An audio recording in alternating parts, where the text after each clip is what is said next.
السلام عليكم ورحمة الله يا جماعة. الوصفة دي وصفة كفتة من غير لحمة، مقرمشة طعمها حلو قوي، مغذية، فيها كل المكونات المغذية. وكمان المكونات كده ما بياكلوهاش الأطفال، نقدر نحطها جوه يقدروا ياكلوها في منتهى الجمال. ونشوف الطريقة ايه.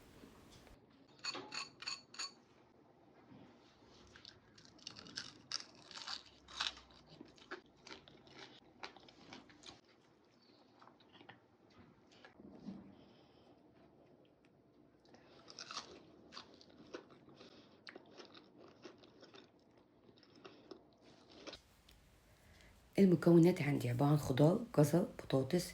ده يا جماعة عارفين لما احنا بنقور الكوسة للمحشي ويفضل التقوير ده ما نعرفش نعمل فيه ايه. انا كان يعني ايه, انا قلت استخدمه في الوصفة دي تبقى منتهى الجمال. لو ما عندكيش هتستخدمي الكوستين، شوية توابل، دقيق، وبيضة. كان زمان والدتي بنديها الصحة كانت بتاخد التقوير بتاع الكوسة ده، تحطه مع شوية كده رز فضل من المحشي وتسويه كده، بيبقى جميل في منتهى الجمال. وانا كنت بعمل كده بعد ما اتجوزت. بس بصراحة الوصفة دي يعني ده نقدر ندخله في التقوير، الكوسة دي نقدر ندخله في أي حاجة تانية. يعني دوت حوالي كوستين كان كبار. يعني بعد يعني تقويرات الكوسة كان هي كام كوساية. يعني دي تقويرة تعتبر كوستين لو انتي ما عندكيش تقوية كوسة يعني. انا شلتهم في الفريزر وقت الاستخدام. بعد ما نبشرهم لازم نعصرهم كويس من المية عشان ما تفكش معانا الكفتة بتاعتي.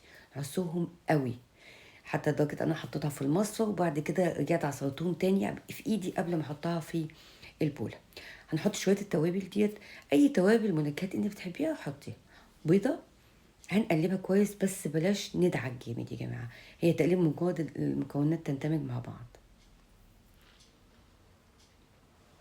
بعد كده هضيف الدقيق شوية شوية لغاية ما الاقي القوام بتاعي مسك. مش مسك اللي هو عجينة يا جماعة، يعني مسك شوية. تقدري تستبدلي الدقيق ده بدقيق قوس، تقدري شوية بقسماط. بس يعني انا افضل الدقيق احسن من البقسماط. بس طبعا اللي عنده حساسية من الجلوتين يقدر يحط دقيق قوس. انا شايفه انها بقى ممتازه، يعني انا حاطه لي المقدار ده تقريبا معلقتين كبار دقيق. هنستخدمه على طول، ما نسيبهوش لانه هينزل ميه. بقسماط او كورن فليكس. انا الكورن فليكس جرشته وطبعا هنشكل بقى ونحطه. وبعد كده انا عملت جزء في الاير فراير وجزء مقلي في الزيت. بصراحه انا بنتي عجبها في الاير فراير، كان جميل جدا ومقرمش برضه. حطها بقى جنب اي صوص، كاتشب، مايونيز.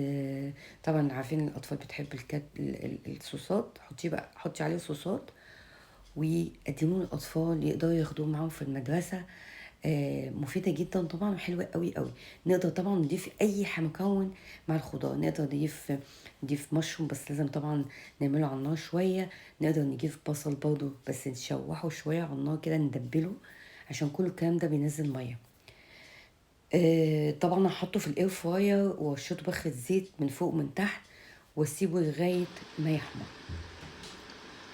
بس كده يا جماعه الوصفه بتاعتي خلصت. وصفه جميله جدا، وصفه جانبيه، سناكس، عشاء.